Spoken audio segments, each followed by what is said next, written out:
ನಮಸ್ಕಾರ ಎಲ್ರಿಗೂ. ಇವತ್ತು ಅಷ್ಟಾವಕರ ಗೀತೆಯಲ್ಲಿ ನಾವು ಚಿಂತೆಗಳನ್ನು ಬಿಡುವುದು ಅದರ ಬಗ್ಗೆ ಆ ಸಬ್ಜೆಕ್ಟ್ ಅನ್ನು ಡಿಸ್ಕಸ್ ಮಾಡಿ ಲೆಟಿಂಗ್ ಗೋ ಆಫ್ ವರೀಸ್ ಅಂತ ಚಿಂತೆಗಳನ್ನು ಬಿಡುವುದು. ಮೊದಲನೇ ಸೂತ್ರ ಇವತ್ತು ಚಿಂತೆಯ ಜಾಯತೆ ದುಃಖಂ ನಾಣ್ಯತೆ ಹೇತಿ ನಿಶ್ಚಯಿ ತಯಾ ಹೀನ ಸುಖೀ ಶಾಂತಃ ಸರ್ವತ್ರ ಗಲಿತ ಸ್ಪೃಹ. ಚಿಂತೆಯ ಜಾಯತೆ ದುಃಖಂ ನಾಣ್ಯತೆ ಹೇತಿ ನಿಶ್ಚಯಿ ತಯಾ ಹೀನ ಸುಖಿ ಶಾಂತಃ ಸರ್ವತ್ರ ಗಲಿತ ಸ್ಪೃಹ. ಚಿಂತೆ ಹೇಗೆ ಹುಟ್ಟತ್ತೆ ಅಂತ ಅದ್ರ ಬಗ್ಗೆ ಹೇಳ್ತಾರೆ. ಚಿಂತೆ ದುಃಖದಿಂದ ಹುಟ್ಟತ್ತೆ. ದುಃಖಕ್ಕೆ ಬೇರೆ ಯಾವ ಕಾರಣನೂ ಇರುವುದಿಲ್ಲ, ಅದು ನಿಶ್ಚಿತವಾದ ವಿಷಯ. ನಿನ್ನಲ್ಲಿರುವ ಆಸೆಗಳೆಲ್ಲವೂ ಕರಗಿ ಹೋದಾಗ, ಯಾವುದೂ ಇಲ್ಲವಾದಾಗ ಆಗ ಸದಾ ಸುಖವಾಗಿ ಶಾಂತವಾಗಿ ಇರುತ್ತೀಯ ಅಂತ. ಇದು ಯಥಾರ್ಥ. ಸೊ ಚಿಂತಿಸೋದ್ರಿಂದ ದುಃಖ ಉಂಟಾಗತ್ತೆ. ಚಿಂತೆ ಅಂದ್ರೆ ಏನು ಅದ್ರ ಬಗ್ಗೆ ಹೇಳ್ಕೊಳ್ತಾ ಹೋಗ್ತದೆ. ಈ ಹಳೆ ಗ್ರಾಮಾಫೋನ್ ರೆಕಾರ್ಡ್ ಇತ್ತು, ಒಂದು ಕರಿ ಪ್ಲೇಟ್ ಒಂದಿರೋದು, ಅದ್ರೊಳಗೆ ಹಾಕ್ಬಿಟ್ಟು ಒಂದು ಮುಳ್ಳನ್ನ ಒಂದು ಕಡೆ ಹಿಂಗೆ ನಿಲ್ಸೋರು. ಇವಾಗ ಅದಾದ್ಮೇಲೆ ತುಂಬಾ ಏನೇನೋ ಡೆವಲಪ್ಮೆಂಟ್ಸ್ ಆಗಿದೆ. ಅದಾದ್ಮೇಲೆ ಕ್ಯಾಸೆಟ್ಗಳು ಬಂದಿದೆ, ಸಿ ಡಿಗಳು ಬಂದಿದೆ, ಇವಾಗ ಅದ್ಯಾವುದು ಬ್ಲೂ ರೇ ಅಂತ ಇನ್ನ ಯಾವುದು ಹೊಸ ಹೊಸ ಟೆಕ್ನಾಲಜಿ ಎಲ್ಲ ಬಂದ್ಬಿಟ್ಟಿದೆ. ಈ ಹಳೆ ಗ್ರಾಮಾಫೋನ್ ರೆಕಾರ್ಡ್ ಇದ್ದಾಗ ಒಂದೊಂದ್ಸರಿ ಅದು ಒಂದು ಜಾಗದಲ್ಲಿ ನಿಂತ್ಕೊಂಡ್ಬಿಡೋದು, ಅದೇ ಲೈನು ರಿಪೀಟ್ ಆಗ್ತಾ ಇರೋದು ಹಾಡುಗಳಲ್ಲಿ. ನೀವು ಜ್ಞಾಪಕ ಇದೆಯೇನೋ? ಅದೇ ಲೈನು ಮತ್ತೆ ಮತ್ತೆ ಬಂದು ಹೋಗ್ತಾ ಇರತ್ತೆ. ಅದೇ ತರ ಮನಸ್ಸಿನಲ್ಲಿ ಒಂದೇ ಆಲೋಚನೆ ಮತ್ತೆ ಮತ್ತೆ ಬಂದು ಹೋಗ್ತಾ ಇರುತ್ತೆ. ಈ ಒಂದೇ ಆಲೋಚನೆ ಮತ್ತೆ ಮತ್ತೆ ಬಂದು ಹೋಗ್ತಾ ಹೋಗ್ತಾ ಹೋಗ್ತಾ ಅದೇ ಆಳವಾದ ಚಿಂತೆ ಉಂಟಾಗ್ಬಿಡುತ್ತೆ. ಅದರಿಂದ ದುಃಖಕ್ಕೆ ಕಾರಣವಾಗುತ್ತೆ. ಇದು ಹೇಳ್ತಾ ಇದ್ದಾರೆ. ಇವೆಲ್ಲ ಈ ಆಲೋಚನೆಗಳೆಲ್ಲ ಮನಸ್ಸಿನ ಮುಖಾಂತರ ಬಂದು ಹೋಗ್ತಾ ಇರುತ್ತೆ. ಯಾವ ಆಲೋಚನೆ ನಿಲ್ಲೋದಲ್ಲ ಮನಸ್ಸಿನಲ್ಲಿ. ನಾವು ಅದನ್ನ ಇಟ್ಕೊಳ್ತೀವಿ, ಆಲೋಚನೆ ನಮ್ಮನ್ನು ಹಿಡಿತಾ ಇಲ್ಲ. ಇದು ಮೊನ್ನೆ ಈ ಒಂದು 5-6 ಚಾಪ್ಟರ್ಸ್ ಹಿಂದೆ ನೋಡಿದೀವಿ ನಾವು. ಅರ್ಥ ಆಗ್ತಾ ಇದೆ? ಅವೆಲ್ಲ ಬಂದು ಹೋಗ್ತಾ ಇದೆ. ಯಾವ ಆಲೋಚನೆ ನಮ್ದಲ್ಲ ಅದು, ಅವೆಲ್ಲ ಬಂದು ಹೋಗ್ತಾ ಇರತ್ತೆ. ಒಂದೊಂದ್ಸರಿ ನಾವಿರುವಂತ ಪರಿಸ್ಥಿತಿ, ಇರುವಂತ ಜಾಗ ಏನೋ, ಅದಕ್ಕೆ ಆ ಜಾಗದ ಮಹಿಮೆ, ಕೆಲವು ಆಲೋಚನೆಗಳು ಬಂದು ಹೋಗ್ತಾ ಇರುತ್ತೆ. ಕೆಲವು ಸಾಂಗತ್ಯ, ಅವಾಗ ಕೆಲವು ಆಲೋಚನೆಗಳು ಬರ್ತಾ ಇರುತ್ತೆ. ಸೊ ಅದಕ್ಕೊಂದು ಕತೆ ಹೇಳ್ತಾರೆ. ಒಂದು ಒಬ್ಬ ಒಬ್ಬ ತೋಟದ ಒಂದು ಒಬ್ಬ ಒಬ್ಬ ತೋಟ ಮಾಡಿರೋ ಒಬ್ಬ ಮಾಲಿ ಇರ್ತಾನೆ. ಹಣ್ಣಿನ ತೋಟ ಇರುತ್ತೆ ಅವನ ಹತ್ರ. ಆ ತೋಟದಲ್ಲಿ ಒಂದು ದೊಡ್ಡ ಮಣ್ಣಿನ ದಿಬ್ಬ ಇರುತ್ತೆ ಏನೋ. ಸೊ ಅವನು ಆ ತೋಟದ ಮಾಲಿ ಇದಾನಲ್ಲ, ಮಣ್ಣಿನ ದಿಬ್ಬದ ಮೇಲೆ ಕುತ್ಕೊಂಡು ಸುತ್ತಲೂ ಇರೋ ಜನರನ್ನೆಲ್ಲ ಕರೀತಾ ಇರ್ತಾನೆ, ಬನ್ನಿ ಬನ್ನಿ ಬನ್ನಿ, ಈ ತೋಟದಲ್ಲಿ ಹಣ್ಣುಗಳೆಲ್ಲ ಇದೆ. ವಿಧವಾದ ಹಣ್ಣುಗಳು, ಮಾವಿನ ಹಣ್ಣು, ಆಮೇಲೆ ಬೇರೆ ಬೇರೆ ಸಪೋಟ ಹಣ್ಣು, ಬೇರೆ ಬೇರೆ ಸೀತಾಫಲ, ಎಲ್ಲ ಹಣ್ಣುಗಳು, ಬೇರೆ ಬೇರೆ ತರ ಹಣ್ಣುಗಳಿರುತ್ತೆ. ಎಲ್ಲರನ್ನೂ ಕರೀತಾನೆ. ಕರೆದು ನಿಮ್ಗೆ ಯಾವ ಹಣ್ಣು ಬೇಕೋ ಅದನ್ನ ತಗೊಂಡೋಗಿ, ಏನು ಹಣ ಏನು ಕೊಡ್ಬೇಕಾಗಿಲ್ಲ, ಎಲ್ಲ ನಿಮ್ದೇ ಅಂತೆಲ್ಲ ಕರೆಯೋದು ಎಲ್ಲರನ್ನ. ಆ ಜನ ಎಲ್ಲ ಬಂದ ಮೇಲೆ ಇವನ ಮಣ್ಣಿನ ದಿಬ್ಬದ ಮೇಲೆ ಕೂತಿರ್ತಾನಲ್ಲ, ಅಲ್ಲಿಂದ ಕೆಳಗಿಳಿದು ಬರ್ತಾನೆ. ಬಂದ ತಕ್ಷಣ ಅವಾಗ ಇದ್ದಕ್ಕಿದ್ದಂಗೆ ಅವನ ಮನಸ್ಸು ಬದಲಾಗ್ಬಿಡುತ್ತೆ. ಅವನಿಗೆ ಯಾರು ನೀವೆಲ್ಲ ಅಂತ, ನೀವೆಲ್ಲ ಯಾರು, ಇಲ್ಲಿ ಯಾಕೆ ಬಂದ್ರಿ, ನೀನೇ ಕರೆದಿಯಲ್ಲಪ್ಪ ಆ ದಿಬ್ಬದ ಮೇಲೆ ಕೂತ್ಕೊಂಡು ನಮ್ಮನ್ನೆಲ್ಲ ಇಲ್ಲಿ ತೋಟದಲ್ಲಿ ಹಣ್ಣುಗಳೆಲ್ಲ ತಗೊಂಡೋಗು ಅಂತ ಹೇಳಿ ಕರೆದಿಯಲ್ಲ. ಅಂದ್ರೆ ಒಂದೇ ಒಂದು ಹಣ್ಣು ಕೂಡ ನಿಮ್ಗೆ ಮಾರೋದಿಲ್ಲ ನಾನು, ನೀವು 10ರಷ್ಟು ದುಡ್ಡು ಕೊಟ್ಟರು ಕೊಡೋದಿಲ್ಲ. ಇಷ್ಟಕ್ಕೆ ಮುಂಚೆ ಅವನೇನ್ ಮಾಡ್ತಾ ಇದ್ದ, ಆ ಮಣ್ಣಿನ ದಿಬ್ಬದ ಮೇಲೆ ಕೂತ್ಕೊಂಡು ಎಲ್ರನ್ನೂ ಆಹ್ವಾನ ಕೊಡ್ತಾ ಇದ್ದ, ಎಲ್ರಿಗೂ ಬನ್ನಿ ಬನ್ನಿ ಅಂತ. ಅಲ್ಲಿಂದ ಇಳಿದು ಬಂದ ತಕ್ಷಣ ಅವನ ಮನಸ್ಸು ಬೇರೆ ತರ ಆಗಕ್ಕೆ ಶುರುವಾಯ್ತು. ಮತ್ತೆ ತಿರ್ಗಾ ಅಲ್ಲೇ ಹೋಗಿ ಕುತ್ಕೊಳ್ಳೋನು. ಅಲ್ಲೋಗಿ ಕುತ್ಕೊಂಡಾಗ ಮತ್ತೆ ಇದೇ ತರ ಜನರನ್ನೆಲ್ಲ ಕರೆಯೋದು. ಅರ್ಥ ಆಗ್ತಾ ಇದೀರಾ? ಸೊ ಅಲ್ಲಿ ಕುತ್ಕೊಂಡಾಗ, ದಿಬ್ಬದ ಮೇಲೆ ಕುತ್ಕೊಂಡಾಗ ವೇದಾಂತ ಎಲ್ಲ ಮಾತಾಡೋದು ಅವನು. ಎಲ್ಲ ವೇದಾಂತ, ಅಧ್ಯಾತ್ಮ ಎಲ್ಲ ಮಾತಾಡ್ತಾನೆ. ಅಲ್ಲಿಂದ ಕೆಳಗಿಳಿದ ತಕ್ಷಣ ಬೇರೆ ತರ ಪ್ರವರ್ತನೆ ಅವನು. ಅರ್ಥ ಆಗ್ತಾ ಇದೆಯಲ್ಲ? ಸೊ ಜನರ ಜೊತೆ ಹೊಡೆದಾಡಕ್ಕೆ ಶುರು ಮಾಡ್ತಾನೆ, ಮಾತಿನ ವಾಗ್ಯುದ್ಧ ಮಾಡ್ತಾನೆ.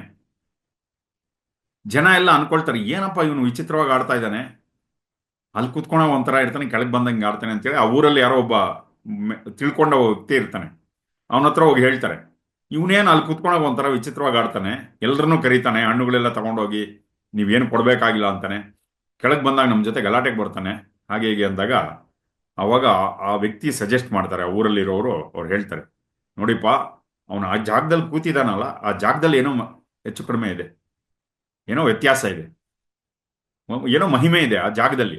ಒಂದ್ಸರಿ ಆ ಜಾಗನ ಅಗಸಿ ನೋಡೋಣ, ಅದ್ರೊಳಗಡೆ ಏನಿದೆ ಅದು ನೋಡೋಣ ಅಂದಾಗ ಆ ಜಾಗವನ್ನು ಅಗಸ್ತಾರೆ. ಅಗಸಿದ್ರೆ ಅಲ್ಲಿ ಒಳಗಡೆ ವಿಕ್ರಮಾದಿತ್ಯ ಅಂತ ಒಬ್ಬ ಚಕ್ರವರ್ತಿ ಇರ್ತಾನೆ, ನಮ್ಮ ಭಾರತ ದೇಶವನ್ನು ಆಳದಂತ ಒಬ್ಬ ಮಹಾರಾಜ. ಆ ವಿಕ್ರಮಾದಿತ್ಯನ ಸಿಂಹಾಸನ ಅಲ್ಲಿರುತ್ತೆ. ಗೊತ್ತಲ್ಲ ನಮ್ಗೆ ವಿಕ್ರಮಾದಿತ್ಯನ ಕಥೆಗಳು ಅಂತ ಕೇಳಿದೀವಿ, 32 ಬೊಂಬೆಗಳು ಇರುತ್ತೆ ಅದರಲ್ಲಿ. ಅರ್ಥ ಆಗ್ತಾ ಇದೆಯಲ್ಲ? ಸೊ ಆ ಸಿಂಹ ವಿಕ್ರಮಾದಿತ್ಯ ಯಾರು, ತುಂಬಾ ದೊಡ್ಡ ಮಹಾರಾಜ, ಜೊತೆಗೆ ತುಂಬಾ ತಿಳ್ಕೊಂಡ ವ್ಯಕ್ತಿ ಅವನು. ವಿಕ್ರಮ ಶಕೆ ಅಂತ ಕರಿತೀವಿ ನಾವು, ವಿಕ್ರಮ ಶಕೆ ಅಂತ ಕೂಡ ಕರಿತೀವಿ. ಸೊ ವಿಕ್ರಮಾದಿತ್ಯ ಕುಳಿತುಕೊಂಡಂತ ಸಿಂಹಾಸನ, ಅದ್ರ ಮೇಲೆ ಮಣ್ಣು ಮುಚ್ಕೊಂಡು ಇವನ್ ಅಲ್ಲಿ ಕುತ್ಕೊಂಡಿದ್ರೆ ಅದ್ರ ಎಫೆಕ್ಟ್ ಇವನ್ ಮೇಲೆ ಆಗ್ತಾ ಇದೆ. ಓಕೆ. ಸೊ ಈ ರೀತಿ ಆಲೋಚನೆಗಳು ಒಂದೊಂದ್ಸರಿ ಕೆಲವು ಜಾಗದಲ್ಲಿ ಇದ್ದಾಗ ತುಂಬಾ ಕೆಲವು ಒಂದು ರೀತಿಯಾದ ಆಲೋಚನೆಗಳು ಬಂದು ಹೋಗ್ತಾ ಇರುತ್ತೆ. ತುಂಬಾ ಆಲೋಚನೆಗಳು ಯಾವುದೋ ನಮ್ಮದಾಗಿರೋದಿಲ್ಲ. ಇನ್ಫ್ಯಾಕ್ಟ್ ಯಾವ ಆಲೋಚನೆಗಳು ನಮ್ದಲ್ಲ, ಇದು ಹೇಳ್ತಾರೆ ಗುರುಗಳು. ಅವ್ರಿಗೆ ಅದಕ್ಕೆ ಅದರದೇ ಆದ ಒಂದು ಎನರ್ಜಿ, ಒಂದು ಒಂದು ಅಲೆ ಇದೆ, ಅದೆಷ್ಟಕ್ಕೆ ಬಂದು ಹೋಗ್ತಾ ಇರತ್ತೆ. ಅದು ಬೇರೆ ವೈಬ್ರೇಷನ್, ಬೇರೆ ರೀತಿಯಲ್ಲಿ ನಡೀತಾ ಇರತ್ತೆ. ಆಲೋಚನೆಗಳು ಬರುತ್ತೆ ಹೋಗುತ್ತೆ. ಈ ಆಲೋಚನೆಗಳಲ್ಲಿ ಯಾವುದೋ ಒಂದು ಆಲೋಚನೆ ಇಟ್ಕೊಳ್ಳೋದು ನಾವು ಗಟ್ಟಿಯಾಗಿ, ಅದನ್ನ ಹೋಗೋದಕ್ಕೆ ಬಿಡೋದಿಲ್ಲ. ಅದನ್ನ ಹಿಡ್ಕೊಂಡ್ಬಿಡ್ತೀವಿ ನಾವು. ಅದನ್ನ ಹಿಡ್ಕೊಂಡು ಅದೇ ಸುತ್ತಾ ಇರುತ್ತೆ ತಲೆಯಲ್ಲಿ, ಲೂಪ್ ಮಾಡ್ಕೊಂಡ್ಬಿಡ್ತೀವಿ. ಒಂದು ವರ್ತುಲ, ಅದೇ ಆಲೋಚನೆ, ಅದ್ರ ಬಗ್ಗೆನೇ ಆಲೋಚನೆ ಮಾಡ್ತಾ ಇರೋದು. ಯಾವುದೋ ಒಂದು ಆಲೋಚನೆ ಇಟ್ಕೊಂಡ್ಬಿಡೋದು, ಅದರಲ್ಲೇ ಸುತ್ತಾ ಇರೋದು. ಇದಕ್ಕೆ ಏನಂತಾರೆ, ಚಿಂತೆ ಅಂತ ಕರೀತಾರೆ. ಇದಕ್ಕೆ ನೋಡಿ ಎಷ್ಟು ಅದ್ಭುತವಾದ ಒಂದು ವಿವರ ಕೊಡ್ತಾ ಇದೆ. ಚಿಂತೆ ಅನ್ನೋದಕ್ಕೆ ವಿವರ ಏನು ಅಂದ್ರೆ, ಯಾವುದೋ ತಲೆಯಲ್ಲಿ ಎಷ್ಟೋ ಆಲೋಚನೆಗಳು ಬಂದು ಹೋಗ್ತಾ ಇರತ್ತೆ. ಯಾವುದೋ ಒಂದು ಆಲೋಚನೆ ಅದನ್ನ ಹಿಡ್ಕೊಂಡ್ಬಿಡೋದು ಗಟ್ಟಿಯಾಗಿ, ಅದನ್ನೇ ಮತ್ತೆ ಮತ್ತೆ ತಿರುವಾಕೊಂತಾರೆ ಮನೆಯಲ್ಲಿ, ಮನಸ್ಸಿನಲ್ಲಿ. ಹೇಗೆ ಗ್ರಾಮಫೋನ್ ಅಲ್ಲಿ ಆ ಒಂದು ಮುಳ್ಳಿದೆ ಅಲ್ಲ, ಅಲ್ಲೇ ಸುತ್ತಾ ಇರುತ್ತೆ ನೋಡಿ, ಏನು ಅದ್ರ ಮೇಲೇನೆ ಅದೇ ಹಾಡು ಮತ್ತೆ ಮತ್ತೆ ರಿಪೀಟ್ ಆಗ್ತಾ ಇರತ್ತೆ. ಅರ್ಥ ಆಗಿ, ನಾವು ಚಿಕ್ಕನ್ನಲ್ಲಿದ್ದಾಗ ನಮ್ಮ ಒಂದು ಬೆಟ್ಟದ ಮೇಲೆ ದೇವ್ರ ಹಾಡುಗಳು ಹಾಕೋರು. ಒಂದೊಂದ್ಸರಿ ಅಲ್ಲಿ ಸಿಕ್ಕಾಕೊಂಡ್ರೆ ಅವರು ಆ ಹಾಡಾಗ್ಬಿಟ್ಟು ಎಲ್ಲ ಓಟೋಗಿರೋರು ಅವರು. 10-15 ನಿಮಿಷ ಅದೇ ಹಾಡು, ಅದೇ ಲೈನ್ ಸುತ್ತಾ ಇರತ್ತೆ. ಆ ಥರ ಮನಸ್ಸಿನಲ್ಲಿ ಅದು ಅದೇ ನೀಡಲು ಅದು ಹೋಗ್ತಾ ಇದ್ರೆ ಅದೇ ಆಲೋಚನೆ ಬಂದು ಹೋಗ್ತಾ ಇರತ್ತೆ. ಅದೇ ಥರ ನಮ್ಮ ಮನಸ್ಸಿನಲ್ಲಿ ಯಾವಾಗ ಬೆಳಗ್ಗೆ, ಸಾಯಂಕಾಲ, ರಾತ್ರಿ ಇದೇ ಹೋಗ್ತಾ ಇರತ್ತೆ ಮನಸ್ಸಿನಲ್ಲಿ, ಅದೇ ಬಂದು ಹೋಗ್ತಾ ಇರತ್ತೆ. ಬೆಳಗ್ಗೆ ಎದ್ದಾಗ ಅದೇ ಆಲೋಚನೆ, ಮತ್ತೆ ಯಾವಾಗ ಕಾಫಿ ಕುಡಿತಾ ಇರ್ತೀವಿ, ಟೀ ಕುಡಿತಾ ಇರ್ತೀವಿ, ಅವಾಗಲೇ ಅದೇ ಆಲೋಚನೆ. ಎಲ್ಲೋ ಕೆಲಸಕ್ಕೆ ಹೋದಾಗ ಅದೇ ಆಲೋಚನೆ. ಅರ್ಥ ಆಗ್ತಾ ಇದೆಯಲ್ಲ? ಇದು ಹೇಗೆ ಅಂದ್ರೆ, ರಾತ್ರಿ ಹೊತ್ತು ನಾವು ಸೊಳ್ಳೆ ಪರ್ದೆ ಕಟ್ಕೊಂಡ್ಬಿಟ್ಟಿರ್ತೀವಿ, ಲೈಟ್ ಇರೋದಿಲ್ಲ. ಆ ಸಮಯದಲ್ಲಿ ಒಂದು ಸೊಳ್ಳೆ ಒಳಗೆ ಸೇರ್ಕೊಂಡ್ಬಿಟ್ಟಿರುತ್ತೆ. ಅದು ಗುಯ್ ಅಂತ ಶಬ್ದ ಮಾಡ್ತಾ ಇರುತ್ತೆ. ಎಲ್ಲಿ ಮಾಡ್ತಾರೋ ಗೊತ್ತಿಲ್ಲ. ಅದ್ರ ರಾತ್ರಿ ಎಲ್ಲ ಹೊಡಿತಾ ಇರೋದು ಆ ಸೊಳ್ಳೆ ಕೂತ್ಕೊಂಡು. ಅದು ಎಲ್ಲಿದೆ ಗೊತ್ತಿಲ್ಲ, ಕಣ್ಣಿಗೆ ಕಾಣಿಸ್ತಾ ಇಲ್ಲ. ಅರ್ಥ ಆಗ್ತಾ ಇದೆಯಲ್ಲ? ನಮಗೂ ಡಿಸ್ಟರ್ಬೆನ್ಸ್, ಪಕ್ಕದಲ್ಲಿ ಇರೋರ್ಗೂ ಜೀವ ತೆಗಿತಾ ಇರೋದು. ಕೇಳಿಸ್ಕೊತಾ ಇದೆಯಾ? R with me? ಸೊ ಇದು ಹೇಳ್ಕೊಳ್ತಾ ಬರ್ತೀವಿ. ಯಾವುದೋ ಒಂದು ಆಲೋಚನೆ ಗಟ್ಟಿಯಾಗಿ ಹಿಡ್ಕೊಂಡ್ಬಿಡೋದು, ಅದನ್ನೇ ಸುತ್ತಾರೆ. ಆ ಆಲೋಚನೆ ಮನಸ್ಸಿನಲ್ಲಿ ಸಿಕ್ಕಾಕೊಂಡ್ಬಿಡುತ್ತೆ. ಅದು ನಮ್ಮ ದುಃಖಕ್ಕೆ ಕಾರಣವಾಗತ್ತೆ. ಇದು ಈ ತರ ಇರಬೇಕು, ಅದು ಆ ತರ ಇರಬೇಕು. ಅದು ಆ ತರ ಇಲ್ವಲ್ಲ, ಅದಕ್ಕೋಸ್ಕರ ದುಃಖ. ಈ ದುಃಖ ಎಲ್ಲ ಯಾಕೆ ನಮ್ಮಲ್ಲಿ ಬರುತ್ತೆ ಅಂದ್ರೆ, ಯಾವುದೋ ಒಂದು ಆಲೋಚನೆ ನಮ್ಮಲ್ಲಿ ಸಿಕ್ಕಾಕೊಂಡಿರೋದು, ಯಾವುದೋ ಒಂದು ಪರಿಸ್ಥಿತಿ ಸಿಕ್ಕಾಕೊಂಡಿದೆ, ಯಾವುದೋ ಒಂದು ಸಂಘಟನೆ, ಯಾವುದೋ ಹಳೇದು ನಡೆದಿರುತ್ತೆ. ಇದನ್ನ ನಡಿಬಾರ್ದಾಗಿತ್ತು ಅಂತ ಒದ್ದಾಡ್ತಾ ಇರುತ್ತೆ. ಅಥವಾ ಯಾವುದೋ ಒಬ್ಬ ವ್ಯಕ್ತಿ, ಅಥವಾ ಯಾವುದೋ ಒಂದು ಆಸೆ, ಅದು ಆ ಆಸೆ ಈಡೇರಿರೋದಿಲ್ಲ. ಅದರಿಂದ ನಮಗೆ ಇದು ಸ್ಟಾರ್ಟ್ ಆಗತ್ತೆ. ಓಕೆ. ಸೊ ಇದು ಹೇಗೆ ಅಂದ್ರೆ, ಗುರುಗಳು ಒಂದು ಮಾತು ಹೇಳ್ತಾರೆ. ಈ ಮಿಕ್ಕಿ ಮೌಸ್ ಡೊನಾಲ್ಡ್ ಡಕ್ ಬರುತ್ತಲ್ಲ, ಅದರಲ್ಲಿ ಆ ಸಣ್ಣ ಇಲಿ ಇರುತ್ತೆ ನೋಡಿ, ಅದ್ರ ಬಾಲನ ಹಿಡ್ಕೊಂಡ್ಬಿಡುತ್ತೆ ಒಂದು ಮಿಷಿನ್. ಆ ಬಾಲ ಎಳಿತಾ ಇರತ್ತೆ, ಅದು ಬರೋದಿಲ್ಲ ಏನೋ. ಸೊ ಅದು ಒದ್ದಾಡ್ತಾ ಇರುತ್ತೆ. ಆ ರೀತಿ ನಮ್ಮ ಪರಿಸ್ಥಿತಿ, ಮನಸ್ಸಲ್ಲಿ ಸಿಕ್ಕಾಕೊಂಡ್ಬಿಟ್ಟಿರುತ್ತೆ. ಯಾವುದೋ ಪರಿಸ್ಥಿತಿ ಅಥವಾ ಯಾವುದೋ ವ್ಯಕ್ತಿ, ಯಾವುದೋ ಸಂಘಟನೆಯಲ್ಲಿ ಸಿಕ್ಕಾಕೊಂಡ್ಬಿಟ್ಟಿರುತ್ತೆ, ಯಾವುದೋ ಹಳೇದು ನಡೆದಿರುತ್ತೆ, ಆ ಘಟನೆಯಲ್ಲಿ ಸಿಕ್ಕಾಕೊಂಡ್ಬಿಟ್ಟಿರುತ್ತೆ. ಅದೇ ತಲೆಯಲ್ಲಿ ಮತ್ತೆ ಮತ್ತೆ ಸುತ್ಕೊಂಡ್ಬರ್ತಾ ಇರುತ್ತೆ. ಇದು ನಮ್ಮ ದುಃಖಕ್ಕೆ ಕಾರಣವಾಗಿರುತ್ತೆ. ಆದ್ರೆ ಈ ದುಃಖ ಯಾವಾಗಲೂ ಸಮವಾಗಿದೆಯಾ ಒಂದೇ ತರ? ಇವಾಗ ನೋಡಿ, ಯಾವ್ದೋ ಮನೆಯಲ್ಲಿ ಒಂದು ದುಃಖ ಉಂಟಾಯ್ತಪ್ಪ, ಮೊದಲನೇ ದಿವಸ ಇದ್ದಂತ ದುಃಖ 2ನೇ ದಿವಸ ಇರೋದಿಲ್ಲ. 2ನೇ ದಿವಸ ದುಃಖ 3ನೇ ದಿವಸ ಹೋಗ್ತಾ ಹೋಗ್ತಾ ಹೋಗ್ತಾ ಹೋಗ್ತಾ ಟೇಪರ್ ಆಗ್ಬಿಡುತ್ತೆ, ಕಡಿಮೆ ಆಗ್ತಾ ಬರುತ್ತೆ. ಗಮನಿಸಿದಿರಾ? ಇದು ಒಂದು 3 ತಿಂಗಳಾದ್ಮೇಲೆ ಆ ದುಃಖ ಇನ್ನು ಸ್ವಲ್ಪ ಕಡಿಮೆ, ಒಂದು 6 ತಿಂಗಳಾದ್ಮೇಲೆ ಅಂತ ದೊಡ್ಡ ದುಃಖ ಏನು ಇರೋದಿಲ್ಲ, 1 ವರ್ಷ ಆದ್ಮೇಲೆ ತೀರ್ಮಾನ ಏನೂ ಇರೋದಿಲ್ಲ. ಅಂದ್ರೆ ದುಃಖ ಏನಾಗತ್ತೆ ಅಂದ್ರೆ ಪೂರ್ತಿ ಕ್ಷೀಣವಾಗ್ತಾ ಹೋಗ್ತದೆ. ಅದಕ್ಕೆ ಟೈಮ್ ಅಂಡ್ ಸ್ಪೇಸ್ ಅಂತ ಹೇಳೋದು, ಸಮಯ ಮತ್ತೆ ಕಾಲ. ಇದು ಒಂದು ಸಮಯ ಬಿಟ್ಟಾಗ ಅವಾಗ ಏನಾಗುತ್ತೆ ಅಂದ್ರೆ, ಯಾರಾದರೂ ದುಃಖದಲ್ಲಿ ಇದ್ದಾಗ ಅವ್ರಿಗೆ ನಾವು ತುಂಬಾ ಸಮಾಧಾನ ಮಾಡಕ್ಕೆ ಎಷ್ಟು ಕಡಿಮೆ ಮಾಡ್ಕೊಳ್ಳಿ ಅಂದ್ರೆ ಕಡಿಮೆ ಆಗಲ್ಲ. ಅಳ್ತಾ ಇರ್ತಾರೆ ಪಾಪ. ಅರ್ಥ ಆಗ್ತಾ ಇದೆಯಲ್ಲ? ಒಳಗೆ ಬಿಟ್ಬಿಡ್ಬೇಕು ಅವಾಗ. ಸ್ವಲ್ಪ ಅದೆಷ್ಟು ಅದೇ ಕಡಿಮೆ ಆಗ್ತದೆ, ಅದರದೇ ಆದ ಒಂದು ಸಮಯ ಇರುತ್ತೆ. ಸ್ವಲ್ಪ ಹೊತ್ತಾದ್ಮೇಲೆ ಅದೆಷ್ಟು ಅದೇ ಕಡಿಮೆ ಆಗುತ್ತೆ. ಅಥವಾ ಕೆಲವು ದಿನಗಳಾದ್ಮೇಲೆ ಕೆಲವರು ಸ್ವಲ್ಪ ಬೇಗ ಸಮಯ ಟೈಮ್ ತಗೊಂಡು ಆಚೆ ಬಂದ್ಬಿಡ್ತಾರೆ. ಇನ್ನು ಕೆಲವ್ರು ಏನು ಮಾಡ್ತಾರೆ, ಸ್ವಲ್ಪ ಸಮಯ ತಗೊಳ್ತಾರೆ. ಬಟ್ ದುಃಖ ಶಾಶ್ವತವಾಗಿರೋದಿಲ್ಲ. ಅದೆಷ್ಟಕ್ಕದೇ. ಅದೇ ರೀತಿ ನಮ್ಮ ಜೀವನದಲ್ಲಿ ಎಲ್ಲ ಪ್ರಾಬ್ಲಮ್ಸು ಅದೇ ಥರಾನೇ ಬರ್ತಾ ಇರುತ್ತೆ, ಹೋಗ್ತಾ ಇರುತ್ತೆ. ಅದರದ್ದು ಎಫೆಕ್ಟ್ ಇರುತ್ತೆ, ಸ್ವಲ್ಪ ದಿವಸ ಎಫೆಕ್ಟ್ ಇರುತ್ತೆ. ಆಮೇಲೆ ಯಾವುದೇ ಒಂದು ಪ್ರಾಬ್ಲಮ್ ಇದೆಯಲ್ಲ, ಅದು ಸ್ವಲ್ಪ ದಿವಸ ಎಫೆಕ್ಟ್ ನಮ್ಮ ಮೇಲೆ ಆಗುತ್ತೆ. ಆಮೇಲೆ ಹೋಗ್ತಾ ಹೋಗ್ತಾ ಕೆಲವ್ರು ಏನು ಮಾಡ್ತಾರೆ, ಅದನ್ನೇ ತಲೆಯಲ್ಲಿ ಇಟ್ಕೊಂಡು ಅಗಿತಾ ಇರ್ತಾರೆ ಚೂಯಿಂಗ್ ಗಮ್ ಮಗ್ದಲ್ಲಿ. ಅರ್ಥ ಆಗ್ತಾ ಇದೆ? ಎಷ್ಟು ಆಗಿದ್ರೆ ಅಷ್ಟು ಅದರ ಎಫೆಕ್ಟ್. ಸೊ ಅದನ್ನು ಬಿಟ್ಟಾಗಲೇ, ತ್ಯಜಿಸಿದಾಗಲೇ ಅದರಿಂದ ನಾವು ಹೊರಬರ್ತೀವಿ. ನಾವು ಇದನ್ನೆಲ್ಲ ಹೇಗೆ ಇದರಿಂದ ಆಚೆ ಬರೋದು, ಈ ಚಿಂತೆಗಳಿಂದ ಹೇಗೆ ಆಚೆ ಬರೋದು, ಕೇಳಿಸ್ಕೊತಾ ಇದ್ದೀರಾ? Real with me? ಯಾ, ಇದು ದೊಡ್ಡ ಪ್ರಶ್ನೆ. ಅದಕ್ಕೆ ಗುರುಗಳು ಒಂದಷ್ಟು ಟೆಕ್ನಿಕ್ಸ್ ಹೇಳ್ತಾರೆ. ಒಂದೇನು, ಎಲ್ಲ ಬದಲಾಗ್ತಾ ಇದೆ ಅನ್ನೋ ಒಂದು, ಯಾವ ಚಿಂತೆನೂ ಶಾಶ್ವತ ಅಲ್ಲ, ನಾವೇ ಇಲ್ಲ, ಇನ್ನು ಚಿಂತೆ ಯಾವ ದೊಡ್ಡ ವಿಷಯ. ಇದು ಮೊದಲನೇ ಟೆಕ್ನಿಕ್. ಎಲ್ಲ ಬದಲಾಗ್ತಾ ಇದೆ.